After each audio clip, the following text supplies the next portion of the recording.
You're listening to Midlife Side Quest, the Over the Hill Gaming Podcast. Here's your host, John Wall.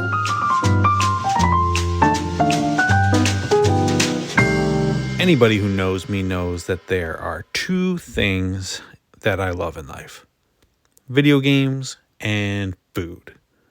I mean, that's not counting my wife and my kids, obviously. Similarly to video games, as I've gotten older, my taste in food has changed and become more sophisticated.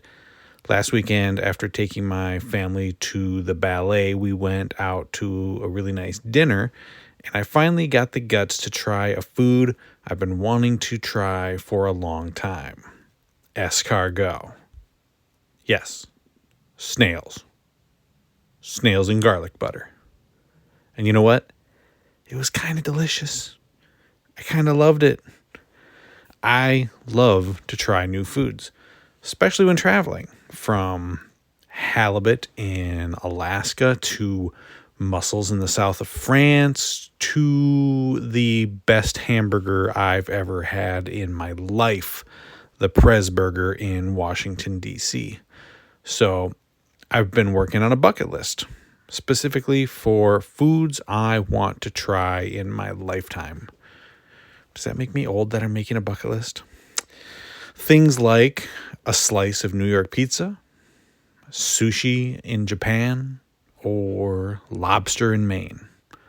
Life is too short not to try new things, and I want to go and eat them all.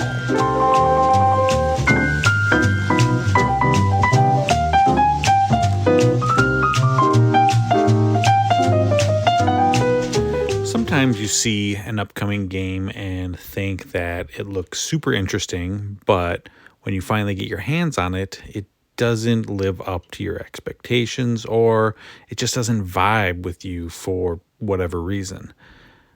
Games like Somerville or 12 Minutes are recent examples of a game that I was excited for and excited to check out, but just didn't hit in the way that I wanted them to. When I first saw the trailer for Pentiment, I was thinking, that might be the same thing. I knew that it looked unique and interesting, but I was preparing myself for something that maybe wasn't going to click with me. Happily, I was wrong, because Pentiment is a brilliant, unique, and wonderfully written game. Set in 16th century Bavaria, the game tells the story of Andreas Mahler, an aspiring artist who is serving an apprenticeship at a small abbey in the town of Tassing, where he spends his days transcribing manuscripts and working on his masterpiece in his off time. When a nobleman comes to town with some radical religious ideas and a troubled history with the townsfolk, the entire community gets thrown into disarray. The next morning, someone is found murdered in the abbey, and one of the brothers is accused of the crime. Believing in his friend's innocence, Andreas takes it upon himself to investigate the murder and find out who the true killer is. As far as story setups go, this one is pretty good. The gameplay feels like a bit of a hybrid between a narrative adventure and an RPG, with most of the time spent walking around and speaking to the people of Tassing, with narrative choices guiding your way. But there's also a bit more freedom than a typical game of that genre would give you, allowing you to venture off of the beaten path and take on side quests for certain townsfolk. When the game begins, you'll also choose some key elements of Andreas's backstory, which will open up different conversational options and guide you down certain paths. For example, you can choose which country he's visited, which may allow you to understand the Italian language and references, or choosing what he studied at university: theology, law, medicine, which gives you specific knowledge in certain situations. And really, it's these conversations that really make Pentiment shine. So many games say that the choices you make affect the outcome of the game, but it's usually, funneling you to one of just a few possible outcomes.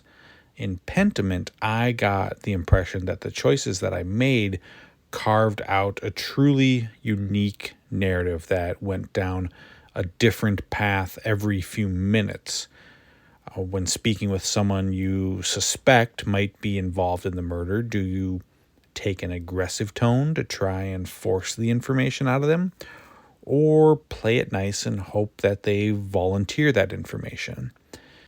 And depending on your tactics, you will befriend or anger characters, which can have ramifications throughout the rest of the game. As someone who can stress out about decisions in a video game, Pentiment really takes it to the next level with a feeling that every conversation and interaction could dramatically alter the outcome of the game. The way in which the story and its characters are written is also absolutely top notch, with an attention to detail that shows that the writers truly had a passion for this time period, which both makes the world feel very authentic and makes the characters feel real with interesting and fleshed out stories of their own. Whether you're speaking with the nuns of the abbey or the peasants working the fields, each character is unique and interesting and has a part to play in this story. A story which spans decades and had me on the edge of my seat like a brilliant novel. It's truly one of the more interesting settings and stories that I've experienced in a video game in quite a while. And if you happen to be a real history nerd, you are going to eat this up with a spoon. I'm kind of burying the lead here, though, because I haven't spoken about the art style yet, which, quite frankly, is in a league of its own. I'm no art historian, obviously, so I can't speak to it in great detail, but imagine some of the paintings that you may have seen from the late medieval period, and you've got an idea of what you're going to see here. It's like an art exhibit come to life, and it's really kind of amazing to see. I can't overstate how much this visual presentation adds to the entire experience, drawing you into this time and this place in a way that, realistic graphics just wouldn't be the same. The music also aids in the immersion with a period accurate soundtrack.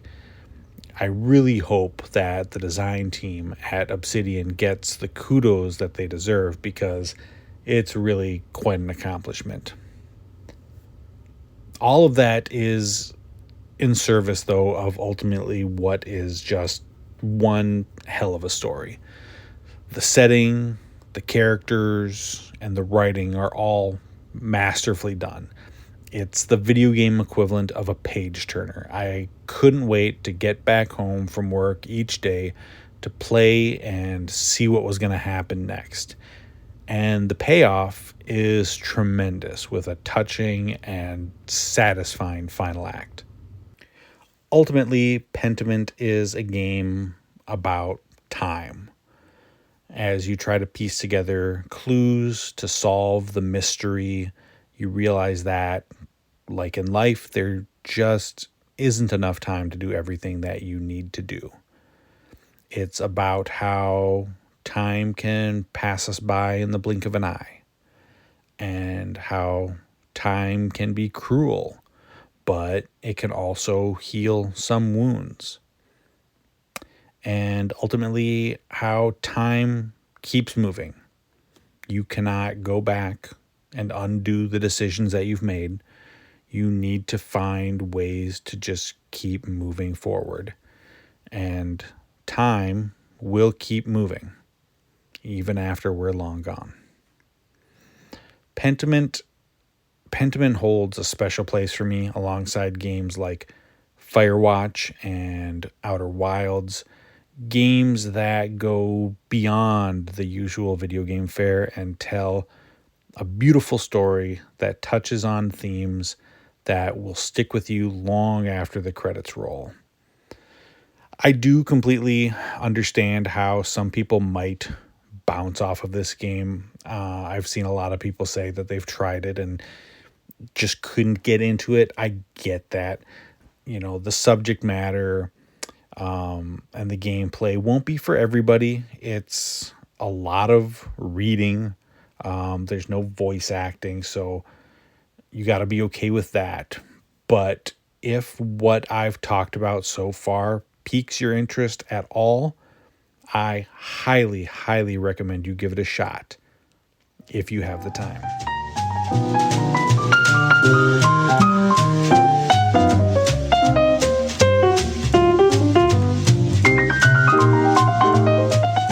This week, to end the show, I want to give a shout out to somebody who I've known and respected for several years now. Khalif Adams is the host of the Spawn on Me podcast and is not only one of the nicest dudes around, but he also has one of the most important gaming podcasts around. So many content creators will use their platform to just talk about video games and have a good time. And that's perfectly fine. That's kind of what we're doing here. But Khalif has spent his career doing more and shining a spotlight on people of color in the community and promoting diversity, as well as discussing important social issues and doing charity work. He's one of those guys that gives 100% in everything that he does. His production value and his work ethic are unmatched. He also just so happens to be hosting his own Game Awards show known as the Spawnies, which will air on January 30th. The guy really blows me away at every level. In an industry where a creator could just stream Call of Duty or Fortnite on Twitch 5 days a week and get thousands of views, he's earning something far more important than clicks and subs: the respect and admiration of his peers. So do me a favor and go listen to Spawn on Me. It's available everywhere that you listen to podcasts. I also hear he's a pretty good cook. Thank you for listening to Midlife Side Quest. You can catch new episodes every Thursday morning wherever you listen to podcasts. And don't forget to subscribe and leave a review. And you can follow us on Twitter and Hive, where we go by Midlife SQ. So until next week, stay positive and keep playing.